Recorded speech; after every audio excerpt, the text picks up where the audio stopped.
তা ভারত আজকে অনেক বড় দেশ বলে আমাদেরকে ভয় দেখায়, অনেক সৈন্য আছে বলে আমাদেরকে ভয় দেখায়, বলে আধা ঘন্টা টিকবে না। আরে হিন্দু জাত শুনে রাখ,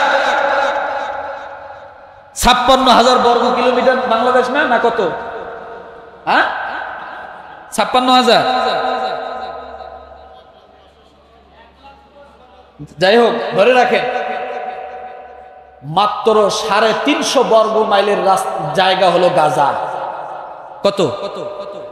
মাত্র 350 বর্গ মাইলের জায়গা হলো গাজা। এই গাজায় ইসরায়েল একেবারে সীমানা, এপার ওপার, শুধু মাঝখানে তারের বেড়া। ইসরায়েল তো কম চেষ্টা করতেছে না, হ্যাঁ? আমেরিকা তো কম অস্ত্র দেয় নাই। যুদ্ধ কি আধা ঘন্টায় শেষ হয়েছে? 1 মাসে শেষ হয়েছে? 6 মাসে হয়েছে? 1 বছরে হয়েছে? 7 অক্টোবর থেকে 7 অক্টোবর পার হয়ে চলে গেছে। যদি 350 বর্গ মাইলের ইমানদারের সঙ্গে লড়তে যায়, যদি 1 বছর লাগে, 1 লক্ষের উপরে যে বর্গ মাইল, সেই বর্গ মাইলে তুমি আসো, তুমি সৈন্যবাহিনীতে ভয় করে না, ভুলে 7 হয়ে যাবা। এটা মুসলমান জাতি, এটা মুসলমান জাতি। সকলে আবারও মুহাব্বতের সাথে বলি সাল্লাল্লাহু আলাইহি ওয়াসাল্লাম। সকলে ভালো আছি? আলহামদুলিল্লাহ, আল্লাহ সুবহানাহু ওয়া তাআলা ভালো রেখেছেন। আল্লাহ সুবহানাহু ওয়া তাআলার দরবারে অগণিত প্রশংসা যে আল্লাহ সুবহানাহু ওয়া তাআলা আমাদেরকে জুমার দিন উপস্থিত করে দিয়েছেন। শুকরিয়া আদায় করি, আলহামদুলিল্লাহ। জুমার দিন গুনাহ মাফের দিন, মুসলিমদের সাপ্তাহিক মিলন মেলার দিন, দোয়া কবুলের দিন। কিসের দিন? দোয়া কবুলের দিন।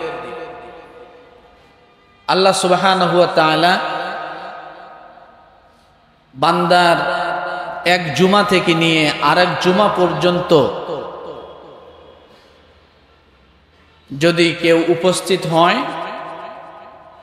মধ্যবর্তী সময়ের সমস্ত সগীরা গুনাহ আল্লাহ তাআলা মাফ করে দেন। এদিনে আমরা উপস্থিত হতে পেরেছি, শুকরিয়া আদায় করি, আলহামদুলিল্লাহ। আমরা মুসলিম জাতি বর্তমান সময়ে আমরা অনেক কঠিন একটি সময় পার করতেছি। বিশেষ করে সারা পৃথিবীতে তো মুসলিম জাতি নিপীড়িত, নিষ্পেষিত, অত্যাচারিত, মাজলুম হয়ে বসবাস করছে। আর আমরা আমাদের বাংলাদেশ মুসলিম জাতি হয়তো আমরা দীর্ঘ কিছু সময় পর্যন্ত মাজলুম অবস্থায় ছিলাম, কিন্তু মাজলুম অবস্থা থেকে যখন আমরা নিজেদেরকে শক্তিশালীতে পরিণত করার জন্য যখনই চেষ্টা করলাম বা করতেছি, তখনই বিভিন্ন দেশ থেকে, বিভিন্ন জায়গা থেকে, বিভিন্নভাবে আমাদের মুসলিমদের উপর একটা চক্রান্ত চলছে।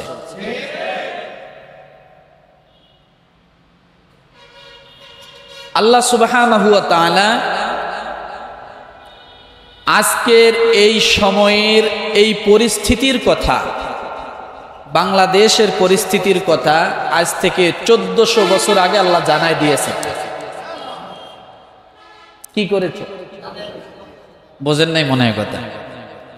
2024 সালের এই পরিস্থিতির কথা, বাংলাদেশ এই পরিস্থিতিতে পড়বে, পড়লে কি করতে হবে, আল্লাহ এই দিক নির্দেশনা 1400 বছর আগে আমাদের জন্য প্রেরণ করেছেন। খুশি না বেজার? জোরে বলে। আমরা এই মাজলুম অবস্থা থেকে কিভাবে আমরা শক্তিশালীতে পরিণত হব, আল্লাহ এ কথা 1400 বছর আগে জানায় দিলেন যে তোমাদের এই পরিস্থিতি হবে, হইলে তোমরা কি করবে আমি আল্লাহ তোমাদেরকে একটা দিক নির্দেশনা দিলাম। তাহলে বোঝা গেল 1400 বছর আগে আল্লাহ আমাদের কথাও খেয়াল করেছেন নাকি? আসতে বললেন যে এখন খেয়াল করেন না? বলেন করেন, কিন্তু সে সময়ের খেয়াল করাটা ছিল আমাদের প্রতি মায়া, মমতা, মহাব্বত, দয়া সবকিছু ঘিরে। এখন আল্লাহ আমাদের প্রতি যে খেয়ালটা করেন এটা হলো মায়া, মমতা, মহাব্বতকে একদিকে রেখে একটু গোস্সার নজরে আমাদেরকে দেখেন। কিসের নজরে? কিসের নজরে? গোস্সার নজরে আমাদেরকে দেখেন। যার কারণে আজকে শুধু বাংলাদেশ নয়, সারা পৃথিবীর মুসলমান নিপীড়িত, নির্যাতিত। তার একটি মাত্র কারণ, আমরা নিজেদের কর্ম, নিজেদের কাজকে ভুলে গেছি। আমাদের নিজেদের ঐতিহ্যকে আমরা কি করেছি? ভুলে গেছি। যখন থেকে আমাদের নিজেদের ঐতিহ্য, নিজেদের মর্যাদা, নিজেদের শান, নিজেদের মান ভুলে গেছি, তখন থেকে আমরা বিজাতিদের পায়ের তলে ঢুকে গেছি। আল্লাহ সুবহানাহু ওয়া তাআলা সূরাতুল আনফাল, কোন সূরা? সূরাতুল আনফাল আয়াত নাম্বার 60। এই আয়াতে আল্লাহ একটা দিক নির্দেশনা দিলেন যে তোমরা কি করবা, কি করতে হবে, কি করলে তোমাদের এই মাজলুমতার থেকে, জালেমদের জুলুম থেকে, মানুষের বিধর্মীদের চোখ রাঙ্গানো থেকে, ভারতের নানা ষড়যন্ত্র থেকে তোমরা নিজেদেরকে কিভাবে সেভ করবে, আমি আল্লাহ এটা তোমাদেরকে একটা দিক নির্দেশনা দিয়ে দিলাম।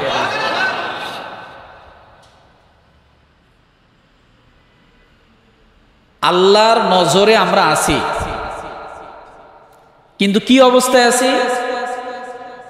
কথা বলে না, গোস্বা অবস্থায় আছে। আল্লাহ আমাদের প্রতি একটু বেজার। আল্লাহর নজরে সকলেই আছি, আছি কি না? এটা তো আল্লাহ যিনি সৃষ্টি করেছেন তার নজরে থাকাটা স্বাভাবিক, তার সবকিছু নজরে।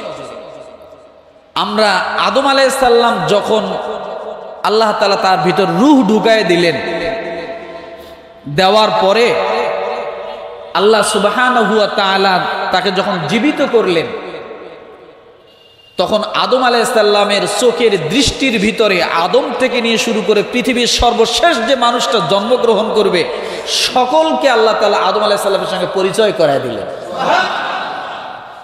তাহলে এই মানুষ কত বিলিয়ন বিলিয়ন হবে, মিলিয়ন ট্রিলিয়ন হবে।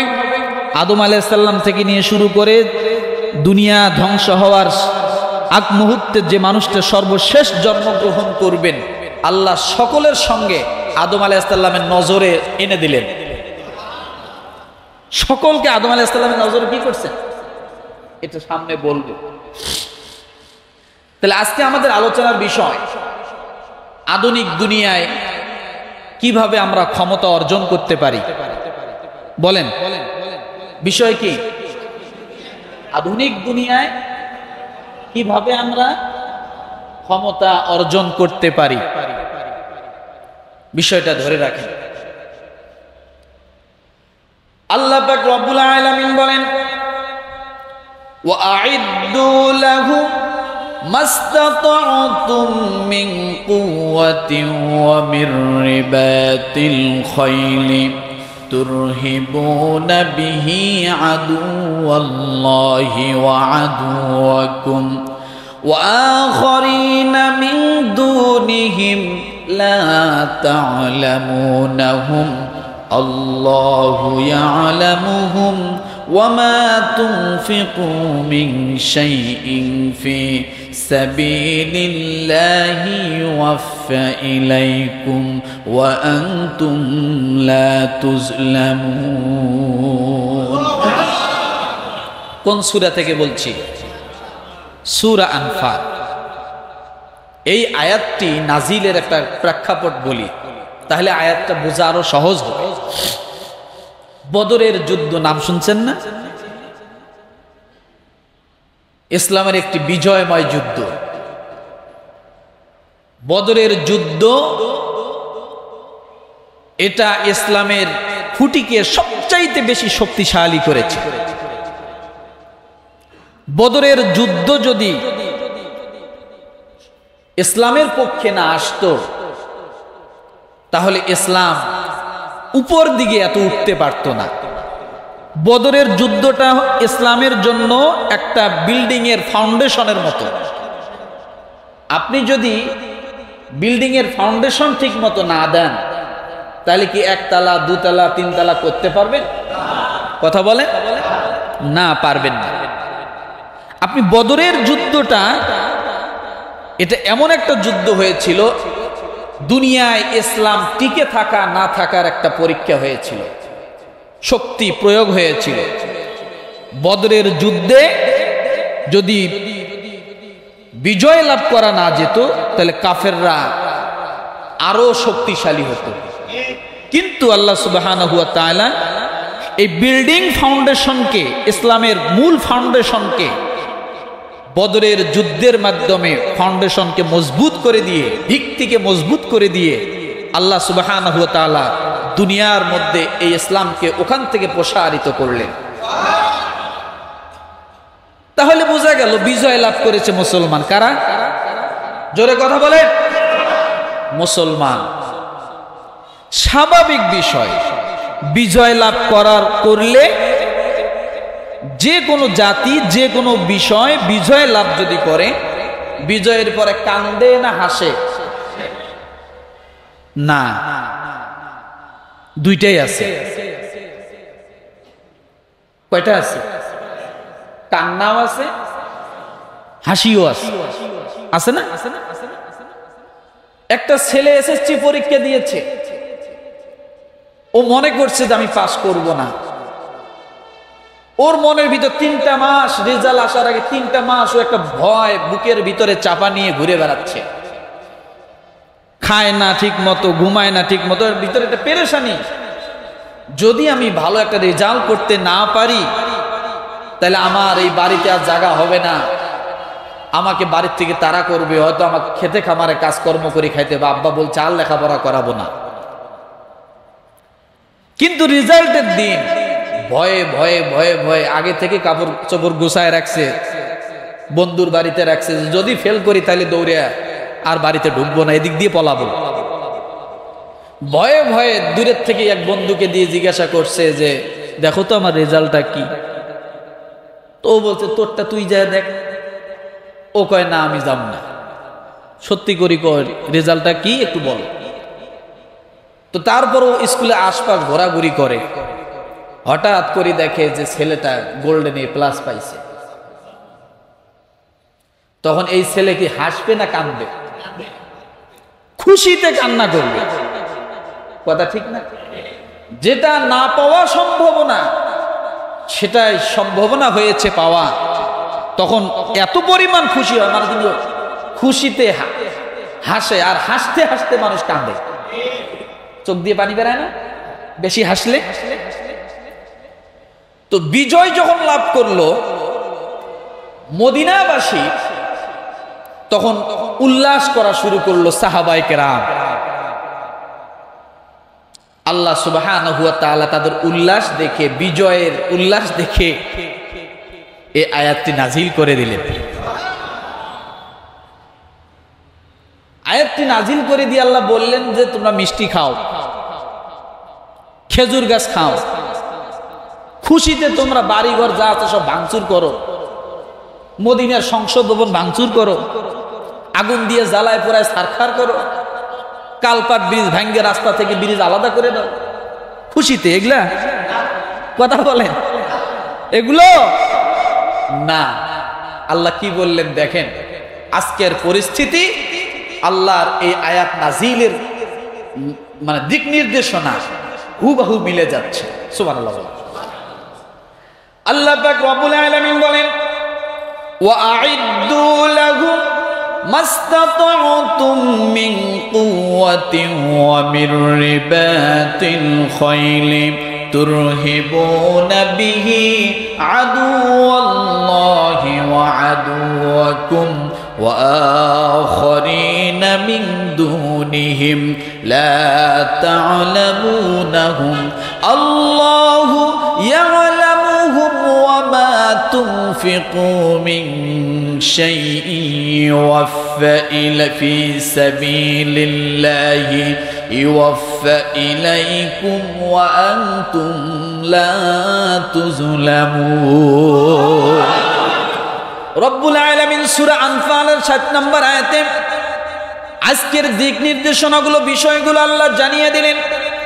ওয়া আইদ্দু লাহু, আল্লাহ বলেছেন তোমরা বিজয় লাভ করেছো, তোমরা এবার প্রস্তুতি গ্রহণ করো শত্রুদের মোকাবেলা। কি বলছে দেখেন, বলার কথা যে তোমরা যুদ্ধের জন্য প্রস্তুতি গ্রহণ করো যদি তোমরা বিজয় চাও, তাই না? কিন্তু আল্লাহ এই আয়াতে কি বললেন? তোমরা বিজয় লাভ করেছো। জি আল্লাহ, আমরা বিজয় লাভ করেছি। এবং আল্লাহ তারপরে বললেন তাহলে তোমরা এবার শত্রুদের মোকাবেলা করার জন্য প্রস্তুত হয়ে যাও। বিজয়ের পর আবার শত্রুদের মোকাবেলা করার জন্য প্রস্তুত হতে আল্লাহ বললেন কেন? বিজয় তো হয়েছে, তাহলে শত্রু কারা? আল্লাহ পাক রব্বুল আলামিন বলেন যাদের উপর তোমরা বিজয় হয়েছো, বিজয়ের আগে তাদের শক্তি যতটা দুর্বল ছিল, তোমরা এখন বিজয় হয়েছো, তাদের শক্তি আরো শক্তি সঞ্চারিত হয়েছে। তাদের কৌশল এখন আরো বিভিন্ন প্রকার হবে। তাদের কৌশল ছিল এক প্রকার, কয়েকটা প্রকার, নেট বন্ধ করে দেওয়া। তাদের কৌশলগুলো ছিল পুলিশ দিয়ে, আর্মি দিয়ে, র্যাব দিয়ে গুলি করে মানুষকে মেরে ফেলা। কিন্তু যখন তোমরা এগুলোকে প্রতিহত করার পরেও টান টান হয়ে মর্দে মুজাহিদ হয়ে দাঁড়িয়েছ, আর তারা যখন হটেছে, পালিয়েছে, এখন তোমরা প্রস্তুত হয়ে যাও। মনে করো না বিজয় লাভ করেছো, শুধু বিজয় না, এই বিজয়ের পরে আরো কঠিন চক্রান্ত তোমাদের উপর আসবে। এই বিজয়ের উপর পরে কি হবে? এখন শুধু রাইফেল দিয়ে নয়, এখন তোমাদেরকে বিভিন্ন ভাবে ঘায়েল করবে। আগে তোমাদেরকে ঘায়েল করেছে শুধু রাইফেল দিয়ে, নেট বন্ধ করে, তাই না?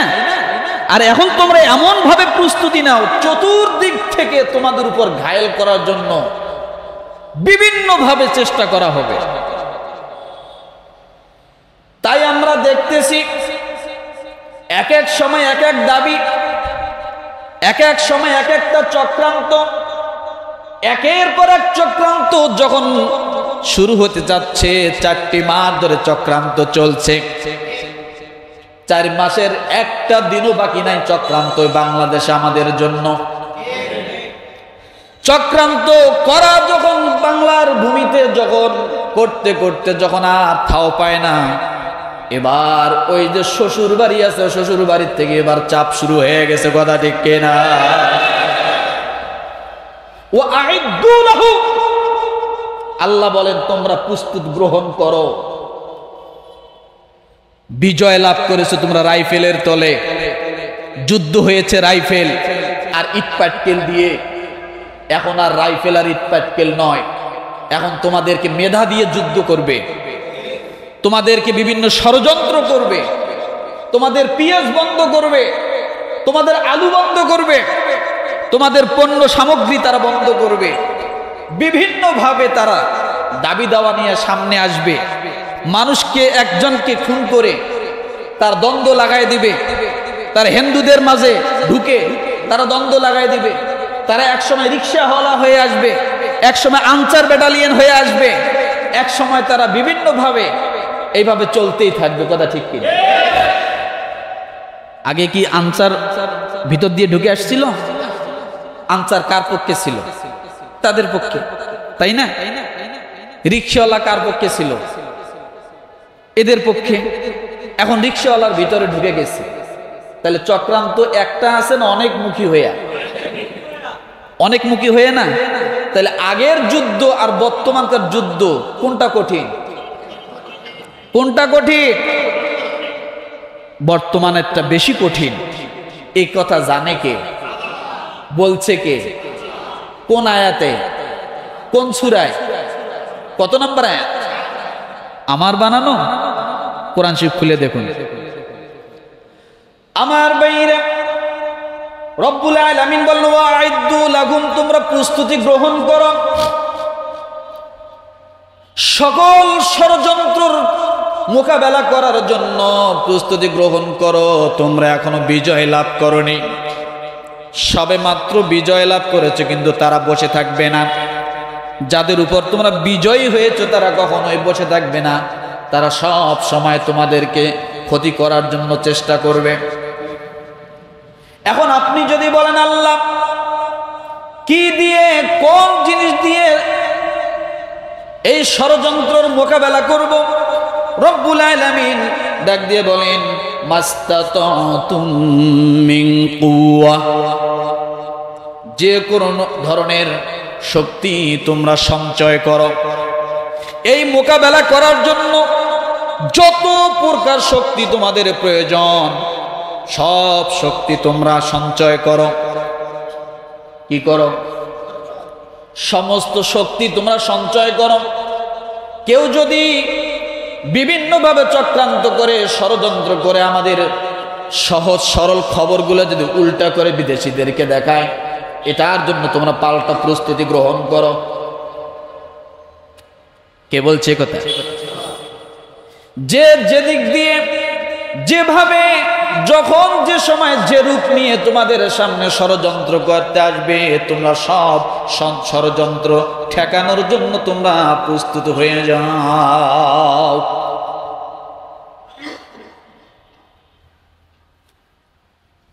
এরপরে আল্লাহ কি বলেন? তাহলে শক্তি সঞ্চয় করা দরকার আছে না? কথা বলে, শক্তি সঞ্চয় করা দরকার। আমার ভাইরা, শক্তি ক্ষমতা এমন একটা জিনিস, ক্ষমতা যদি না থাকে তাহলে আপনার এ সমাজে কোনো মূল্য নাই। যে যেখানে আছেন, পরিবারে যদি আপনার পরিবারের উপরে যদি আপনার ক্ষমতা না থাকে, আপনার বউ 7 থানার ওসি হয়ে দাঁড়িয়ে যাবে, যাবে না? আপনার পরিবারে আপনার কোনো মূল্য থাকবে না। থাকবে? তাহলে ক্ষমতা বলতে শুধুই প্রধানমন্ত্রিত্ব নয়, যে যেখানে আছেন, যে কর্মে আছেন, যে জায়গায় আছেন, প্রত্যেকটা জায়গায় ক্ষমতা ধরে রাখা দরকার। আপনি শিক্ষক, শিক্ষক হিসেবে আপনার যে ক্ষমতাটা থাকার কথা, সেটা যদি না থাকে, স্টুডেন্ট আপনাকে কোনোদিন ভয় করবে না, আপনার কমান্ড মানবে না। আপনি অফিসে বস, আপনার ক্ষমতাটা যদি আপনি ধরে না রাখেন, আপনার নিচের লেভেলে যারা কর্মচারী আছে তারা আপনাকে কখনো মানবে না, এলাও করবে না। আর যদি আপনার ক্ষমতা থাকে তাহলে আপনি শুধু ফ্লোর দিয়ে হাঁটবেন, দেখুক আর না দেখুক, যদি আপনার পায়ের শব্দ পায় তাহলে মনে করেন পুরো ফ্লোর একবারে স্ট্রং থাকবে। থাকবে কি থাকবে না? একবারে স্ট্রং থাকবে। আমার ভাইরা, এই জন্য ক্ষমতা এমন একটা জিনিস, ক্ষমতা যদি না থাকে আপনি মানুষ হিসেবে আপনার কোনো সম্মান থাকবে না। এই জন্য ক্ষমতা শুধু একক বিষয় নয় যে প্রধানমন্ত্রী হলো আর ক্ষমতা লাভ করলো বলে, এটা না। প্রত্যেকটা সেক্টরে, প্রত্যেকটা জায়গায় ক্ষমতা দরকার। না থাকলে আপনার কোনো কি নেই, মূল্য নেই। এরপরে রব্বুল আলামিন বলেন অমির রিবাতিল খাইল, তোমরা অশ্বরোহী ঘোড়াগুলোকে প্রস্তুত করো। কি করতে বলছে? ঘুমাইতেছেন নাকি? কি প্রস্তুত করতে বলছেন? সেনাবাহিনী দলকে তোমরা প্রস্তুত করো, অশ্বারোহী ঘোড়াগুলোকে তোমরা প্রস্তুত করো। এবার বুঝুন আল্লাহ কোন সময় কোন জাতিকে, কোন মানুষগুলোকে অশ্বারোহী ঘোড়াগুলোকে প্রস্তুত করতে বললেন। দেখেন, ওই সময় যাদেরকে আল্লাহ এই কথা বললেন তারা ছিল মদিনাবাসী। তারা জোরে কথা বলেন, মদিনাবাসী। বুঝতে হবে এখানে কথাগুলো। আর মদিনাবাসী সবচাইতে ক্ষুধার্ত মানুষ ছিল সে সময়। তাদের খাবারের কোনো ব্যবস্থা ছিল না। আল্লাহ নিজে বলেছেন ওয়ালাউ কানা বিহিম খাসাসা।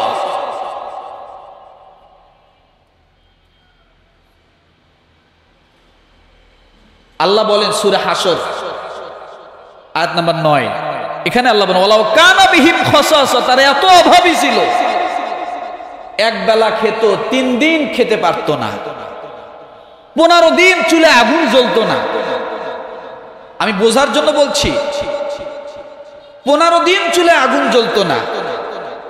তারা পরনে যদি একটা গামছা পরতো তাহলে সারা পুরা শরীর খোলা ছিল, গায়ে কাপড় দেওয়ার মতো কোনো কাপড় ছিল না। স্বামীর থাকলে স্ত্রীর ছিল না, স্ত্রীর থাকলে স্বামীর ছিল না। এত কঠিন পরিস্থিতিতে তারা ছিল। তারা এত ক্ষুধার্ত ছিল, তারা শুকনো চামড়া কোথাও পেলে সেখান থেকে এনে ধুয়ে শুকাইতে দিয়ে সেইটা তারপরে তারা খাইতো। এগুলো শোনেন নাই আপনারা? মাসের পর মাস তারা শুধুমাত্র খেজুর খেয়ে থাকতো। শোনেন নাই? গরিব সাহাবীর বাড়ির উপরে খেজুরের গাছ, সেই খেজুর গাছের একটা খেজুর পড়তো, এই খেজুর তারা টুকাই নিয়ে খাইতো। ওই সময় ধনাঢ্য কাফের মুশরিকরা তাদেরকে তাদের বাড়ি থেকে সে খেজুর বাহির করে নিয়ে যেত। শোনেন নাই কথাগুলো? তাহলে অভাবী ছিল কিনা? অভাবী ছিল বিদায় তো 15 দিন আগুন জ্বলে নাই, মাসের পর মাস আগুন জ্বলে নাই, তাই না? সেই সময় মক্কার যে সমস্ত সাহাবায়ে কেরাম ঈমান এনেছিল তারা শরণার্থী হয়ে, মুহাজির হয়ে গেল কোথায়? কথা বলেন না কেন? মদিনায় গেল। বড় লোকদের কাছে গেছে। বড় লোকদের কাছে? কাদের কাছে? যারা মাসের পর মাস না খেয়ে থাকে, একটা দুইটা খেজুর খেয়ে থাকে, তাদের কাছে গেল মক্কার মুহাজির সাহাবায়ে কেরাম। তাহলে অভাব বাড়লো না কমলো? কথা বলে, অভাব আরো বাড়লো। সেই সময় আল্লাহ ওই জাতিকে বলতেছেন, তোমরা যুদ্ধের জন্য, ষড়যন্ত্র মোকাবেলার জন্য প্রস্তুত হও, আর তোমরা ঘোড়া এবং সৈন্য দলকে তোমরা প্রস্তুত করো। যারা ভাত পায় না তারা ঘোড়া পাবে কোথায়? তাই না? বোঝেন আল্লাহ কেনই আয়াতে বললেন? এই আয়াতটা বুঝতে হবে। একটি কথা দিয়ে, একটি ভাষা দিয়ে আল্লাহ অনেক কিছু বুঝাইছেন এখানে। যারা ভাত পায় না তারা অশ্বারোহী দল কেমনে গঠন করবে? ঘোড়া কিনতে টাকা লাগবে না? কথা বলেন। ঘোড়াকে খাওয়াইতে গেলে কৃষি কাজ করতে হবে না? খড়কুটা কিনতে হবে না? ঘোড়াকে লালন পালন করতে গেলে চাকর বাকর লাগবে না? এরপরে ওই ঘোড়ার বর্জ্য আবর্জনা পরিষ্কারের জন্য আলাদা মানুষ লাগবে। এরপরে ওই ঘোড়া দিয়ে যুদ্ধ করতে হলে ঘোড়ার নিচে আলাদা জুতা বানাইতে হবে, লোহার লাগবে না? কথা বলেন, আমি বোঝাচ্ছি সেক্টরগুলো। তাহলে আলাদা জুতা বানাইতে হবে লোহার। তাহলে এই লোহা, কারুকার্য, কামার এগুলো কি এমনি হবে? টাকা পয়সা লাগবে না? লাগবে। এরপর ওই ঘোড়ার পিঠের উপর যখন তারা সওয়ার করবে গদি বানাইতে হবে, সে গদি লাগবে চামড়ার। আবার ওই গদির মধ্যে যাতে ঘোড়ায় সওয়ার করে এক প্রান্ত থেকে আরেক প্রান্ত যেতে পারে, লাগবে ব্যাগ? লাগবে কি লাগবে না? তাহলে এগুলা সবকিছু লাগতেছে। যে জাতি একটা খেজুর খাইতে পারে না, সেই জাতিকে আল্লাহ বললেন অশ্বরোহী ঘোড়ার ব্যবস্থা করো। পুরা এই অশ্বরোহী একটা ঘোড়া, একটা ঘোড়া কি একটা দল হয়? কথা বলেন, একটা ঘোড়া কি একটা দল হয়? একটা ঘোড়া কখনোই একটা দল হয় না। একটা দলে পরিণত করতে গেলে, একটা বাহিনীতে পরিণত করতে গেলে প্রায় শত শত ঘোড়ার প্রয়োজন। কি শত শত ঘোড়ার প্রয়োজন, তাহলে হবে একটা বাহিনী। যে জাতি এক বেলা খাইতে পারে না, সেই জাতিকে আল্লাহ বললেন যে তোমরা ঘোড়ার বাহিনী তৈরি করো। আবার এই ঘোড়া দিয়ে যে যুদ্ধ করবে, সবাই কি যুদ্ধ করতে পারবে? আল্লাহ বললেন তোমরা যুবক শ্রেণীর ছেলে পেলে দেখে, সুটাম দেহের ছেলে পেলে দেখে তোমরা ওই ছেলেদেরকে সৈন্যবাহিনীতে ভর্তি করো, তাদেরকে তীর চালানো শিখাও। আচ্ছা, তীর চালানো শিখাইতে গেলে শিক্ষকের দরকার আছে না নাই? কথা বলে, তীর চালাইতে গেলে শিক্ষকের দরকার। তাহলে অশ্ববাহিনী তৈরি করতে যায় কতগুলো সেক্টরের দরকার, কতগুলো মানুষের দরকার, কতগুলো ঘোড়া দরকার, কত খাদ্য দরকার, তাই না? অথচ এই জাতি নিজেই খাবার পায় না, আল্লাহ তাদেরকে চাপিয়ে দিলেন তোমরা এগুলো করো। এটার অর্থ হলো এইটাই, ও মুসলমান, বসে থাকার দিন নয়। তোমরা প্রত্যেকেই প্রত্যেক জায়গা থেকে তোমরা শিল্প কলকারখানা তৈরি করো, নির্মাণ করো। তোমরা উদ্যোক্তা হও, তোমরা চাকর হইও না। এই কথাই আল্লাহ এটা বুঝাচ্ছেন যে একটা সৈন্যবাহিনী তৈরি করতে গেলে যতগুলো ম্যানহোল দরকার, মানুষের দরকার, এই মানুষগুলো যেমন প্রয়োজন, এটা করতে যায়, এই কাজগুলো করতে যায় অনেকগুলো মানুষের সমষ্টির প্রয়োজন। এখান থেকে সৈন্যবাহিনী তৈরি হবে, এখান থেকে ঘোড়া তৈরি হবে, এখান থেকে যখন একদম তীরন্দাজ ব্যক্তি তৈরি হবে তখন তীরন্দাজকে অন্য দলেরা নিয়ে যাবে। এখান থেকে কৃষি খামার তৈরি হবে, এখান থেকে একজন কামার তৈরি হবে, এখান থেকে একজন চেয়ার বানানো, গদি বানানোর লোক তৈরি হবে, এখান থেকে একজন চাকর তৈরি হবে। কথাটা বুঝেননি? এইভাবে মানুষ কাজকর্মে ব্যস্ত থাকবে। আর এগুলো সবকিছুই সম্ভব যখন তোমরা উদ্যোক্তা হবে। কি হবে বলে?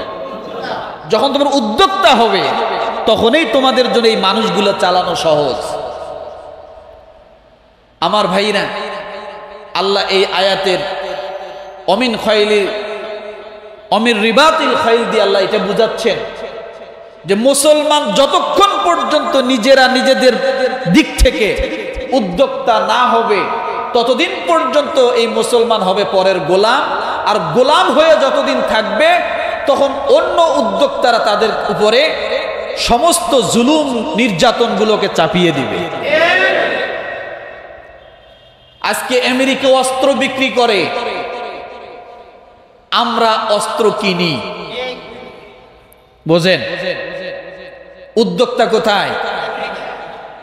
আমেরিকা। ইসরায়েল অস্ত্র বিক্রি করে, মুসলিম রাষ্ট্রগুলো কেনে। তাহলে ইসরায়েল শক্তিধর কিনা? বলেন, আমেরিকা শক্তিধর কিনা? তাদের শক্তি আসলো কোথা থেকে? বলেন, কথা বলেন। আমেরিকা কি আমার দেশে চাকরি করতে আসে না আমরা চাকরি করতে যাই? আমরা চাকর, ওরা উদ্যোক্তা। যে দেশ যতদিন পর্যন্ত উদ্যোক্তা হয়ে থাকবে ততদিন পর্যন্ত বিশ্বের সমাজে মাথা উঁচু করে দাঁড়াতে পারবে। যে দেশ উদ্যোক্তা হবে না, যে দেশের মানুষ উদ্যোক্তা হবে না, সে দেশের মানুষ সব সময় চাকর হয়েই থাকবে। বুঝাইতে পারছি কি? কথাটা মাথায় ধরছে? আজকে ইসরায়েল অস্ত্র বিক্রি করে। আজকে আপনার আমেরিকা অস্ত্র বিক্রি করে, বিভিন্ন বড় বড় রাষ্ট্রগুলো অস্ত্র বিক্রি করে। তারা বড় কোন দিক দিয়ে? ক্ষমতার দিক দিয়ে। ক্ষমতা আসলো কোথার থেকে? অর্থের দিক দিয়ে। অর্থ যদি থাকে ক্ষমতা হয়, অর্থ না থাকলে কোনোদিন ক্ষমতা থাকে না। আপনার পরিবারে আমি যাই, আপনি পরিবারের একজন কর্তা, আপনার যদি 3 মাস চাকরি না থাকে, 3 মাস আগের বউয়ের ভালোবাসা, 3 মাস চাকরি না থাকার কারণে পরের ভালোবাসা, আকাশ জমিন ব্যবধান। রাগ করলেন নাকি? বাস্তবতা নাই। আপনি 3 মাস চাকরি না করে বাড়িতে বসে থাকেন, বউয়ের শাড়ির দাম আছে, আপনার দাম নাই। কেন? আপনি যদি ইনকাম করতে পারেন, আপনি পুরুষ, আপনি যদি ইনকাম করতে পারেন, আপনার মর্যাদা থাকবে, সম্মান থাকবে, ইজ্জত থাকবে, ক্ষমতা থাকবে। আপনার টাকা নাই, আপনার সম্মান নাই, ইজ্জত নাই, ক্ষমতা নাই, কিছুই নাই। ক্ষমতার মাতাব্বর আজ পর্যন্ত কোনো গরিব মানুষকে হতে দেখছেন? ক্ষমতার মাতবরি, সমাজের মাতবরি করে কারা? কারা?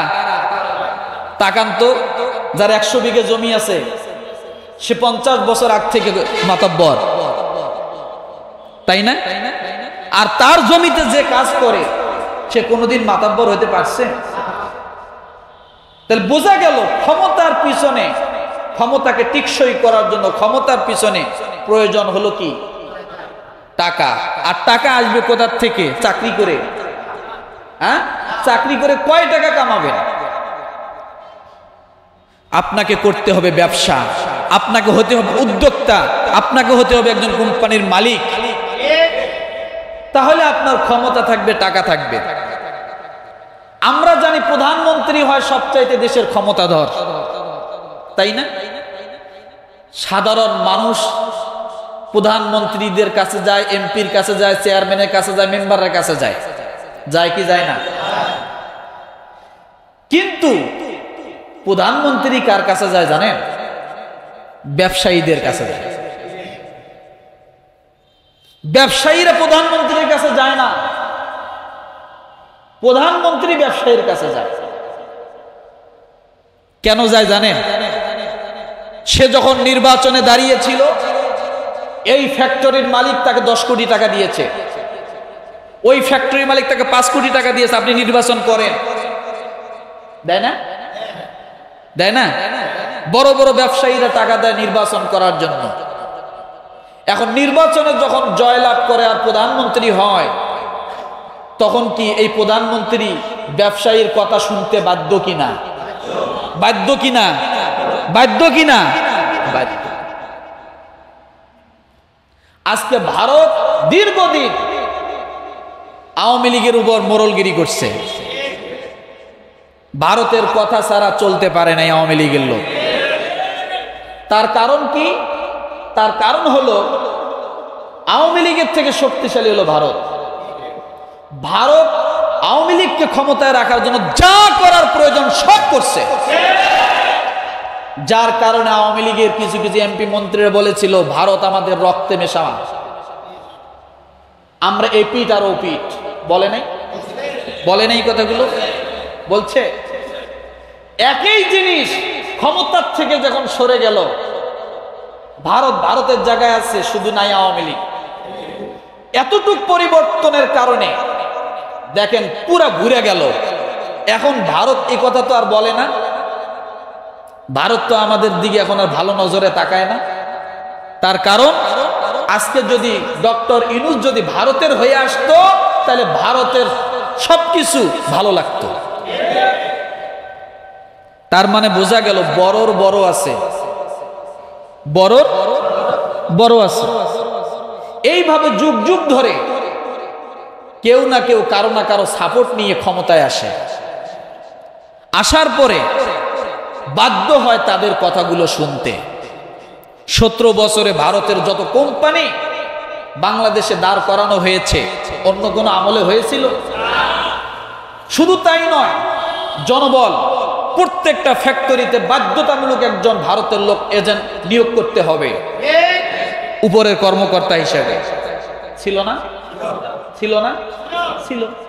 বাধ্যতামূলক, শুনতে বাধ্য। কেন শুনবে না? না শুনবে গদির থেকে ওই ভারতেই নামায় দিত। কে নামায় দিত? ভারতেই নামায় দিত। আপনার আমার ভোট লাগতো না। ভোট তো আপনিও দেন নাই, আমিও দেইনি। প্রধানমন্ত্রী হলো কেমনে? তাই না? এই জন্য আল্লাহ বলে ওয়াইদ্দু লাহুম মাস্তাতা'তুম মিন কুওয়াতিন ওয়া মির রিবাতিল খাইলি তুরহিবুনা বিহি আদুওয়াল্লাহি ওয়া আদুওয়াকুম। আল্লাহ বলেন তোমরা শত্রুর মোকাবেলার জন্য প্রস্তুত হয়ে যাও, অশ্বরোহী তোমরা প্রস্তুত করো। আজকে আপনি খেয়াল করে দেখেন, ইসরায়েলকে সহযোগিতা করে আমেরিকা। কারণ কি? এই ইসরায়েল ডোনাল্ড ট্রাম্প যখন আসলো, তার আগে জো বাইডেন যখন আসলো, এই ইসরায়েল বিলিয়ন বিলিয়ন ডলার জো বাইডেনের পিছনে খরচ করেছিল। যার কারণে জো বাইডেন যে কয়দিন ক্ষমতায় ছিল পুরাটাই সমর্থন করে গেছে ইসরায়েলকে। আর ওই সমর্থন পাওয়ার কারণে আজকে মুসলিম রাষ্ট্রগুলো তছনছ করা শুরু করে দিল। বুঝেন নাই? আবার জো বাইডেনের আগে কে ছিল? ট্রাম্প ছিল না? ট্রাম্পকে হাজার হাজার বিলিয়ন ডলার সহযোগিতা কে করছিল? ইসরায়েল। এক এক দেশ এক এক সরকারের। কে করছিল? Russia, Putin. যতদিন ট্রাম্প ছিল কার পক্ষে কথা বলছে? পুতিনের পক্ষে। আর যখন জো বাইডেন আসলো তখন বিপক্ষে গেল কে? পুতিন। পুতিনকে ধ্বংস করার জন্য ইউক্রেনে কি বিমান বিভিন্ন অস্ত্র পাঠাইছিল। তাহলে বোঝা গেল দেশ একটা, নেতৃত্ব দুই ধরনের। যে যার পক্ষে টানবে তার পক্ষে সে কথা বলবে, তাই না? তো এমনটা কি আমাদের বাংলাদেশে হচ্ছে না? আমার ভাইরা, আল্লাহ তাআলা বলেন তোমরা এর জন্য প্রস্তুত হও, কঠিন ষড়যন্ত্র থেকে মোকাবেলা করার জন্য প্রস্তুত হও। কারণ যদি এটা না হয়, আপনি তো একটা বিষয়ে, এক দফা বিষয়ে আপনি জয়লাভ করেছেন, এখন এই জয়লাভের পরে দফার অভাব থাকবে না। কিসের অভাব থাকবে না? দফার অভাব থাকবে না। তাই তো বাস্তব দেখতেছি। তাহলে এগুলো সব কিছু মোকাবেলা করার জন্য লাগবে কি? ক্ষমতা। কি লাগবে বলেন? জোরে বলেন। আর ক্ষমতা পাইতে হলে কি লাগবে? অর্থ। অর্থ আসবে কিভাবে? গোলামি করে, চাকরি করে না, উদ্যোক্তা, ব্যবসা করে আসবে। এই বিষয়টা ব্রিটিশরা খুব ভালো করে জানতো। মুসলমান এমন এক জিনিস, মুসলমানের চেয়ে শক্তিধর আর কিছুই ছিল না। এই উপমহাদেশ থেকে ব্রিটিশদেরকে খেদাইছে মুসলমানরা। কারা? তারা মুসলমানরা খেদাইছে। আর ব্রিটিশরা এই উপমহাদেশ শাসন করছে কত বছর? 200 বছর। 200 বছর শাসন করলো। খেদাইলো কারা? মুসলমানরা। ব্রিটিশরা গেছে ঠিক, যায়াও যায় নাই। মুসলমান রাষ্ট্রগুলোতে এমন কিছু কাজ করে থুয়ে গেছে, আজীবন চেষ্টা করলেও মুসলমানরা হাত পাতা ছাড়া কোনো পথ থাকবে না, তার উদ্যোক্তা হতে পারবে না। বলেন তো, মুসলমান দেশ সবচেয়ে শক্তিধর কোনটা আছে? আছে? কোনটা শক্তিধর আছে? একটা। আজকে যখনই ফিলিস্তিন, গাজায় যখন মুসলমানদেরকে মেরে শেষ করে দিচ্ছে, 200 কোটি মুসলমান একসঙ্গে চিল্লাচ্ছে, কোনো কাজ হচ্ছে না। হয়? কোনো কাজ হয়? হয় না। আপনি দেখেন, এই চিন্ময় কৃষ্ণকে শুধু গ্রেফতার করার কারণে সারা বিশ্ব নরক লড়ে গেছে। শক্তি কোথায়? ও কিন্তু আমার দেশের মানুষ, তাই না? ভারত লাফালাফি করতেছে, কান্নাকাটি করতেছে, সারা বিশ্বে আলোচনা চলছে এক চিন্ময় কৃষ্ণ দাসকে শুধুমাত্র গ্রেফতার করার জন্য। তাহলে গ্রেফতার শুধু তাই এত কান্নাকাটি, আর মুসলমান হাসপাতাল, স্কুল, কলেজ সমস্ত কিছুতে মুসলমানকে মেরে শেষ করে দিচ্ছে। কেউ তো এই বিশ্ব পতাকা নিয়ে মিছিল করলো না, মুসলিম রাষ্ট্র তো টনক নড়ল না, জো বাইডেন তো অস্ত্র দেওয়া বন্ধ করলো না, করছে? কেন করবে না জানেন? আল্লাহ জানে। ওয়াল কাফিরুনা বা'দুহুম আউলিয়াউ বা'দ, তারা একজন আরেকজনের ঘনিষ্ঠ বন্ধু, একজন আরেকজনের তার এমন বন্ধু। বাংলাদেশ ছোট্ট একটা রাষ্ট্র, এটাই যদি মুসলমান বাদ দিয়ে অন্য কোনো ধর্মের যদি লোকের কারো কোনো ক্ষতি হয়, একজনের হয়, সারা বিশ্ব টনক নড়ে যায়। আর মায়ানমার থেকে হাজার হাজার রোহিঙ্গা মুসলিমকে বিতাড়িত করলো, মারলো, এখনো তারা রোহিঙ্গা অবস্থা, শরণার্থী অবস্থায় বাংলাদেশে আছে। কোনো ব্যবস্থা নিছে? কেউ কোনো ব্যবস্থা নিছে না, কারণ তারা তাদের বন্ধু। কিন্তু আমরা মুসলমান মুসলমান বন্ধু হতে পারি নাই। মুসলমান মুসলিমদের ধারণাই হলো একটা, ক্ষমতা মানে নির্বাচন, ক্ষমতা মানে, আর নির্বাচন দিয়ে কি হওয়া? প্রধানমন্ত্রী হওয়া। আমাদের ধারণা হলো এটা, আসলে এটা না। প্রত্যেকটা প্রধানমন্ত্রী কারো না কারো হুকুমের গোলাম, তার উপরেও ক্ষমতা আছে না নেই? এই জন্য আল্লাহ মুসলিমদেরকে বললেন তোমরা ক্ষমতা তৈরি করো। কি করো? আল্লাহ মুসলিমদেরকে বললেন তোমরা ক্ষমতা তৈরি করো। আর কতকাল তোমরা এইভাবে অন্যের কাছে হাত পেতে থাকবে? বিদেশিরা কখন বাংলাদেশে সাহায্য করবে তখন আমরা পাবো, সাহায্য করবে না আমরা কিছুই পাবো না।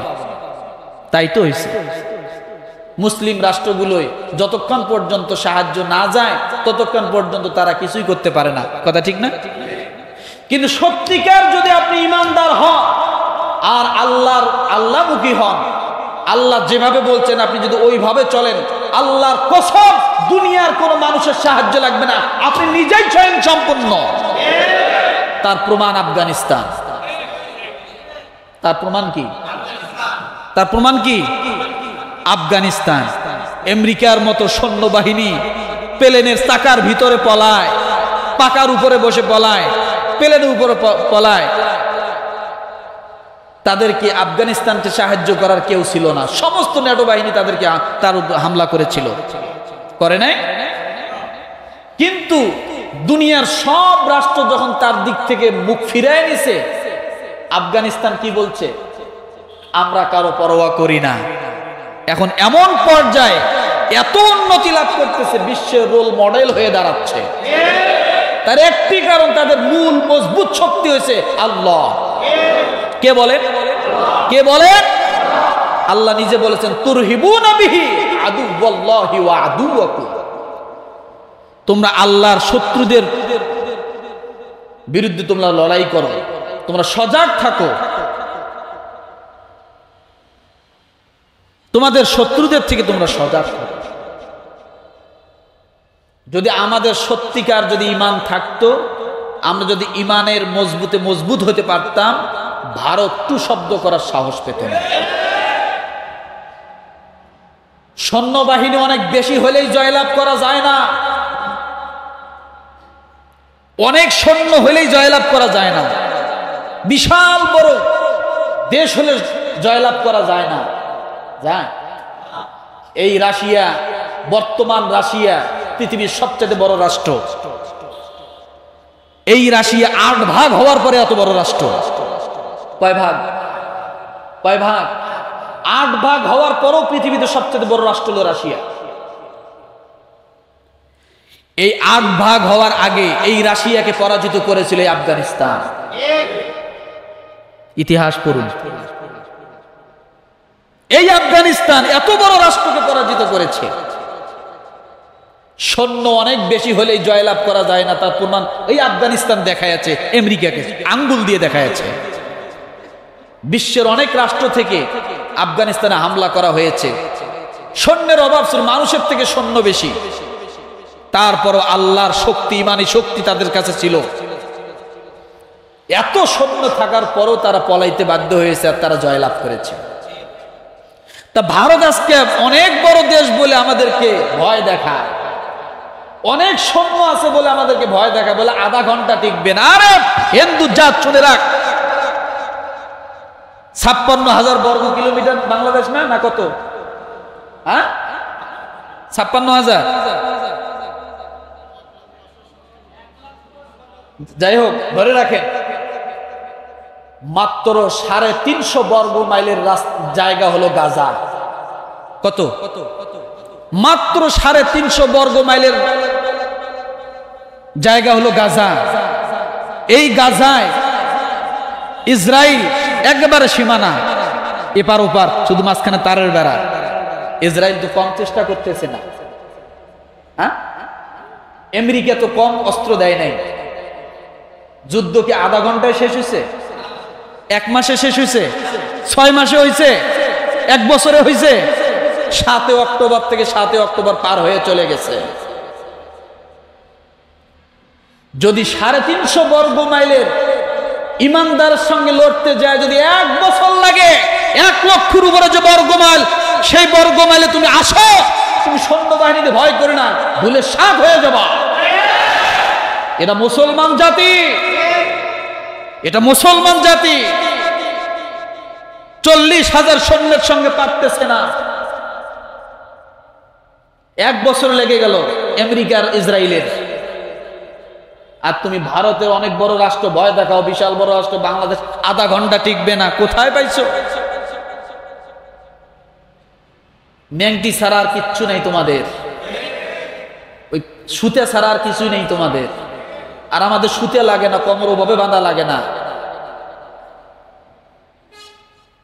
খালি কপালটা জমিনে ঠেক দিলেই হয়। রাগ করলেন? ভয় পাবো আমরা? কিসের ভয়? কোনো ভয় নাই, নিজের থেকে প্রস্তুত হন। কারণ আজকে 17 কোটি 18 কোটি মুসলমান বা 18 কোটি মানুষ এদেশে, যে সময় মাত্র 6 কোটি 7 কোটি মানুষ ছিল, এত অস্ত্র ছিল না, এত কিছু ছিল না, সেই সময় যদি 9 মাস যুদ্ধ করে যদি দেশটা স্বাধীন করতে পারে 17 কোটি মুসলমান, ভারতের থেকে আমরা স্বাধীন হতে পারবো না? কিসের ভয় করে? আজকের এত বছর পরে এসে আমাদেরকে ভয় দেখায়, আলু দিবে না, পেঁয়াজ দিবে না, অমুক দিবে না, তমুক দিবে না। আলু পেঁয়াজ না খায় মরে যাব? মরে যাব? 120 টাকা আলু কেজি, তাও তো খাওয়া হচ্ছে, বন্ধ হচ্ছে না তো? বন্ধ হয়েছে? খাইতেছে।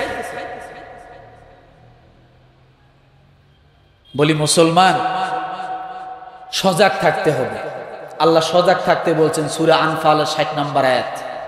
কি থাকতে বলছেন? সজাগ থাকতে হবে, আর নিজেদেরকে স্বাবলম্বী করতে হবে। আমরা লেখাপড়া করি, বাপ মার একটা চিন্তা থাকে, আমার ছেলেকে লেখাপড়া করাবো, ইঞ্জিনিয়ার বানাবো, চাকরি করবে, বিয়ে শাদী করবে, এগুলা। আর তারা ছোট থেকে ছোট, আদনা থেকে আদনা, তারা সকলেই উদ্যোক্তা হয়ে যায়। আপনি চীনের দিকে তাকান, চীনের দিকে তাকান, এমন কোন জিনিস নাই যে তারা নকল করতেছে না। কি কথা ঠিক না? চীন যদি না থাকতো, আমরা যে জিনিসগুলো ব্যবহার করি, মোবাইল, যা কিছু ব্যবহার করতেছেন, সব তো চীনের, তাই না? এমন কোন জিনিস নাই তারা করতেছে না। এগুলা করার কারণে, উদ্যোক্তা হওয়ার কারণে চীন আজকে বিশাল শক্তিশালী। চীন আজকে কি বিশাল শক্তিশালী। তাহলে বোঝা গেল, যে কোনো জিনিস উদ্ভাবনের মাধ্যমে, শিল্প কলকারখানার মাধ্যমে মানুষ শক্তিশালী হয়। ক্ষমতাবান হতে গেলে টাকার দরকার, আর অর্থের উৎস যতক্ষণ পর্যন্ত নতুন করে না হবে, নির্মাণাধীন না হবে, ততক্ষণ পর্যন্ত পরাধীন গোলামি চাকরি করে সেটা সম্ভব নয়। এই জন্য আমার ভাইরা হযরত সুলাইমান আলাইহিস সালাতু ওয়াস সালাম একজন নবী হয়ে আল্লাহর কাছে দোয়া করলেন, ক্বালা রাব্বি গফিরলি ওয়াহাবলি মুলকান লা ইয়ানবাগি লিআহাদিন মিন বা'দি ইন্নাকা আনতাল ওয়াহ্হাব। সুলাইমান আলাইহিস সালাম কি চাইছে দেখছেন? সুলাইমান আলাইহিস সালাম বলে, আল্লাহ তুমি আমাকে দুনিয়ার যত বড় রাজত্ব আছে সব আমাকে দাও, আমাকে এমন রাজত্ব দিবা, আমাকে যে রাজত্ব দিবা আমার মতো আর কাউকে যেন দেওয়া না হয়। সুলাইমান আলাইহিস সালাম কি চাইলেন? আখিরাত। কথা বলেন না, বলছে আল্লাহ আমাকে জান্নাত দাও। কি চাইলো বলেন তো? সূরা সাদ। কোন সূরা? ইয়াসিন সূরার পরের সূরাটা না, তারপরে সূরাটা সূরা সাফফাতের পরের সূরা, সূরা সাদ আয়াত নাম্বার 35। সুলাইমান একজন নবী হয়ে বলেন, আল্লাহ আমাকে দুনিয়া দাও, এমন দুনিয়া দিবা যে দুনিয়া আর পৃথিবীর কেউ যেন না পায়। সুলাইমান কে ছিল? নবী। নবী হয়ে কি চাইলো? দুনিয়া চাইলো। মুলকান লা ইয়ানবাগি লিআহাদিন মিন বা'দি, শুধু আমি একাই এই ক্ষমতার রাজত্ব থাকবো, আহাদিন মিন বা'দি, আমার পরে আর কোনো জন্য এই রাজত্ব কাউকে দেওয়া না হয়, এত বড় ক্ষমতার জন্য কাউকে দেওয়া না হয়। চিন্তা করা যায় যে নবী হয়ে এই কথা কেন বললেন? ও মুসলমান, দুনিয়া যদি আপনার কাছে আসে আর সেটা যদি আপনি সঠিকভাবে ব্যবহার করতে পারেন, দুনিয়াটা হবে আপনার জন্য আখিরাত। কত বড় ক্ষমতাধর ছিল সুলাইমান। আদম আলাইহিস সালামের কথা বলছিলাম যে আদম আলাইহিস সালামের সামনে সবাইকে দেখানো হয়েছিল, বলছিলাম না শুরুতে? আদম আলাইহিস সালামের সঙ্গে সকলকে যখন উপস্থিত করা হলো তার সামনে, আপনার নাম আমার নাম আদম আলাইহিস সালাম জানে। সুবহানাল্লাহ বলেন। আপনার নাম আমার নাম, আমার পরে যারা জন্মগ্রহণ করবে দুনিয়া ধ্বংস হওয়ার আগ পর্যন্ত শেষ মানুষটার নামও আদম আলাইহিস সালাম জানে। তো সকলকে যখন আদম আলাইহিস সালামের সামনে আনলেন, আর আনার পরে আল্লাহ যখন তাদের নামগুলো জানায় দিলেন, আদম আলাইহিস সালাম দেখে যে এই সব মানুষের মধ্যে একজন খালি মাথা উঁচু করে, এরকম হাত নাড়ে। আদম আলাইহিস সালাম আল্লাহকে ডাক দিয়ে বলে, আল্লাহ ওই লোকটা কেরা? সবাই একরকম, এই আলাদা দেখি একাই ব্যতিক্রম, খালি খুব লাড়াচাড়া করতেছে। আল্লাহ তাআলা ডাক দিয়ে বলে, ওটা দাউদ। কি বললেন? আল্লাহ তাআলা ডাক দিয়ে বলে, ওটা দাউদ আলাইহিস সালাম। কই আল্লাহ এত লাড়াচাড়া করতেছে কে? আল্লাহ তাআলা ডাক দিয়ে বললেন, এই দাউদকে আমি আল্লাহ এমন ক্ষমতা দান করব, তার মতো ক্ষমতা আর কারো হবে না। আর এই দাউদ এই জন্য লাড়াচাড়া করতেছে, তোমার সঙ্গে আমি আল্লাহ ওই দাউদের সঙ্গে একটা কানেকশন তৈরি করে দিয়েছি, যার কারণে সে একটু বেশি লাড়াচাড়া করতেছে, যাতে তোমার চোখে সে কি পরে তোমার সাথে একটা কানেক্ট করে দিয়েছি। বলে কি সেটা আল্লাহ? আল্লাহ বলে, আমি তোমাকে যেমন খলিফা বানাইছি, وَإِذْ قَالَ رَبُّكَ لِلْمَلَائِكَةِ إِنِّي جَاعِلٌ فِي الْأَرْضِ خَلِيفَةً। আল্লাহ বলেন, আমি ও আদম তোমাকে যেমন খলিফা বানিয়েছি, পৃথিবীতে আমি আল্লাহ তাআলা আরেকজন মানুষকে খলিফা বানাবো। সুবহানাল্লাহ বলবেন না?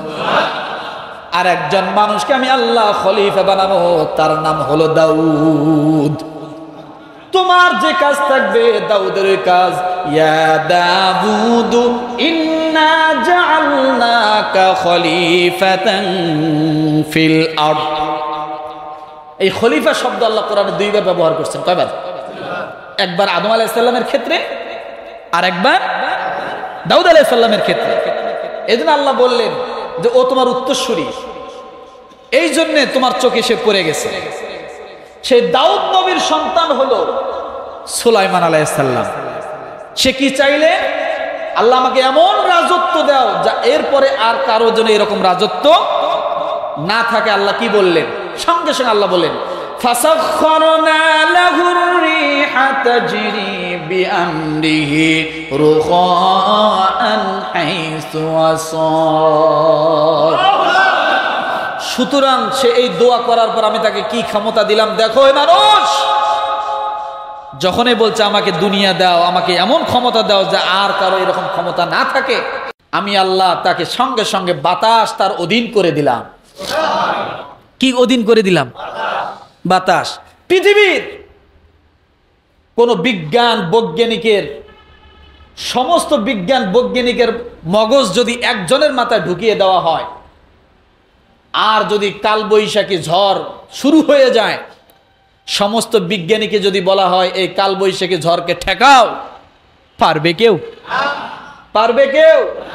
সারা দুনিয়ার সব কামান যদি কালবৈশাখী ঝড়ের দিকে ফিট করে গোলা শুরু করে দেয়, গোলা বর্ষণ শুরু করে, কালবৈশাখী ঝড়ের কি ক্ষতি হবে? এই বাতাসের কি ক্ষতি হবে? আর বাতাসের কিছুই করা লাগে না, যেদিক দিয়ে যায় দমরে মসরে একেবারে চুরমার করে মাটিতে নিষ্পেষিত করে দিয়ে যায়। 200 ফিট টিবল গাড়া পাইপ হাতে তুলে নিয়ে অন্য জায়গায় ফালাইয়া দিয়ে যায়। আনাম নারিকেল গাছ উঠাই নিয়ে যায় আরেক গ্রামে ফালায় দেয়। তাহলে বাতাস সারা পৃথিবীর সমস্ত বিজ্ঞান বৈজ্ঞানিকের চেষ্টা যত অস্ত্র তৈরি হয়েছে তার থেকেও শক্তিধর কিনা? শক্তিধর কিনা? দাও। সুলাইমান আলাইহিস সালাম বললেন আমাকে ওই শক্তিটাই দাও। সুবহানাল্লাহ, সুবহানাল্লাহ, আরো জোরে বলেন সুবহানাল্লাহ। সুলাইমান আলাইহিস সালাম বললেন ওকে আমাকে দাও, ওর আমার দরকার, ওই শক্তিটা আমার হাতে দাও। আল্লাহ বলেন যা দিয়ে দিলাম। এখন বাতাস নিয়ন্ত্রণ হয়ে গেল। সুলাইমান আলাইহিস সালাম বাতাসকে ডাক দিয়ে বলে বাতাস আমি আমেরিকা যাব। কই ওঠেন খালি। কুরসিতে বসার সাথে বাতাস ঘুরে নিয়ে যায়। বলার সময় নেই এগুলা। তা আল্লাহ শক্তি দিলে এরকম হয়, আপনি কল্পনাও করতে পারবেন না। আল্লাহ সাহায্য যদি থাকে আপনার চোখে ধরা পড়বে না, আল্লাহ সাহায্য ওইভাবে আসবে। কথা ঠিক না?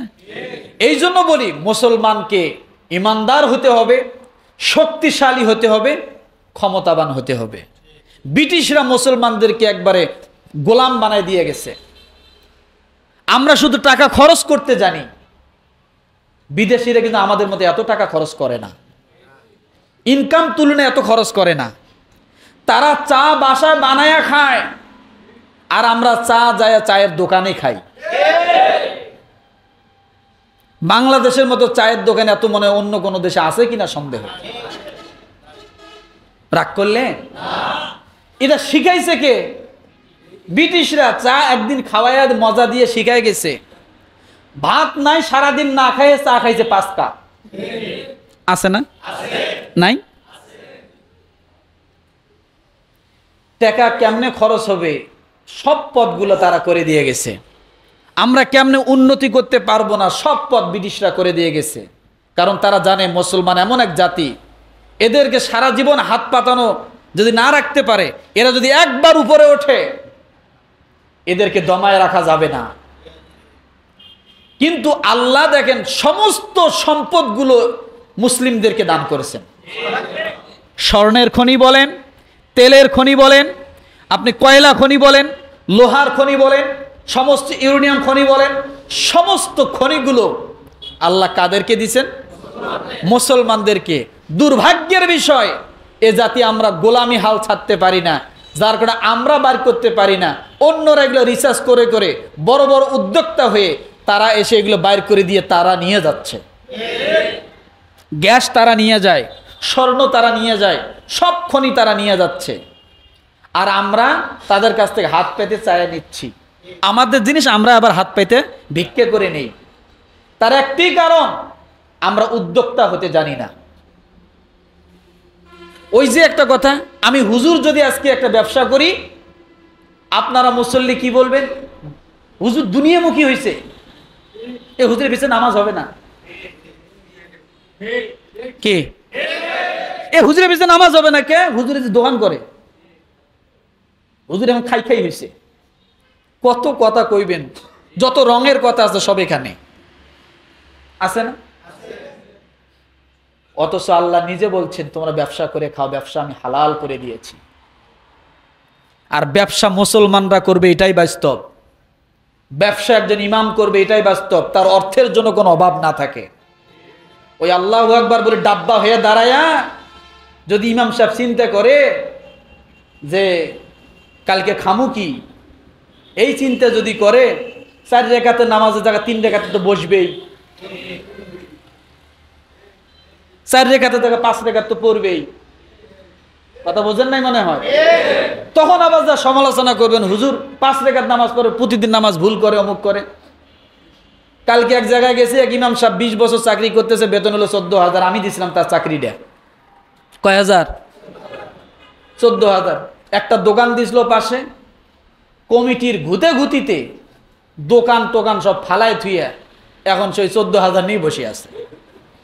আমি যা কমিটিদেরকে কালকে ধরলাম যে লোকটারে দিলাম, আপনারা ভালো মনে করে আপনারা কি করছেন? 20 বছরে তার বেতন 14,000, বছরে 1,000 করে বাড়লেও তো 20,000 হওয়ার কথা, 500 করে বাড়লেও তো 7,000 বাড়ার কথা, তাহলে বেতন ছিল কত? কয় হুজুর এত টানা খেঁচা করি, 2-1টা লোকের জন্য পারি না। তো 2-1টা লোক সব জায়গায় থাকে, সমালোচনাকারী 2-1টা সব জায়গায় থাকবে। মুসলমান যখনই ভালো কিছু করার জন্য সামনে অগ্রসর হয়, হিন্দুরা টেনে নামাবে না, মুসলমান টেনে নামাবে। আজকে আমরা কেন জানেন? আজকে আমার ভাই যদি একটা বড় অফিসার হয়, আমার ভাই চিন্তা করে আর গ্রামের জন্য কেউ অফিসার না হয়। একজন গ্রামে যদি বড় ডাক্তার থাকে, সে কোনোদিন ওই চাবে না ওই গ্রামে আর একটা বড় ডাক্তার হোক। এই হিংসাটা আছে আমাদের ভিতরে। আমার পাশে এক ভাই যদি ভালো ব্যবসা করে, তার ব্যবসা কেমনে ধ্বংস করা যাবে আরেক মুসলমান সে চেষ্টা করে। আর বিধর্মীরা কি করে জানেন? আমার পাশে একটা দোকান দিছে, তাকে কিভাবে সহযোগিতা করা যায়, পরামর্শ দেওয়া যায় ভালো কিছু করার জন্য, সেও করুক আমিও করি।